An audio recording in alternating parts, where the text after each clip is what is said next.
Mi está contento di poter riba vossa bonita isla. Di playa de Rincón e bonita isla aquí, Tinduchiende.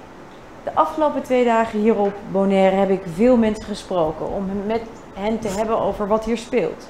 Natuurlijk sprak ik met gezaghebber Reinda, de gedeputeerde, het bestuurscollege en de leden van de eilandraad. Hun zorgen hebben te maken met de 40% van de mensen die in armoede hier leeft. Met jongeren die geen baan kunnen vinden of het ontbreken van een zeker inkomen, het vinden van een betaalbaar huis. Zorgen die ook werden gedeeld door bijvoorbeeld de Centraal Dialoog en Unkibon. Maar ik heb ook gesproken over de kansen die er zijn. En samen met de Bonaireanen wil ik die kansen pakken om te zorgen voor duurzame energie, voor een ander soort toerisme, voor lokale duurzame landbouw en natuurlijk ook voor het behoud van de prachtige natuur, het koraal dat we zo nodig moeten beschermen. Na de pittige jaren, zeker als gevolg van de pandemie, hoop ik dat we de weg naar boven vinden.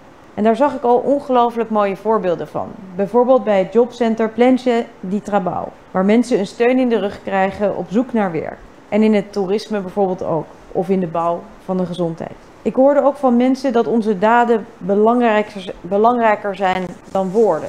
En daarom is er ook in het Nederlands coalitieakkoord heel veel ruimte gemaakt voor het Caraïbisch deel van het Koninkrijk. Structureel wordt er voor de BESS-eilanden 30 miljoen euro vrijgemaakt. En ik wil graag samen kijken met u hoe we op korte en langere termijn daaraan kunnen werken om te zorgen dat het leven voor iedereen hier beter wordt. En we hebben dan ook geld vrijgemaakt om te zorgen dat we aan de slag kunnen om de problematiek rondom armoede of het laag zijn van uitkeringen, het laag zijn van minimumloon ook echt aan te pakken.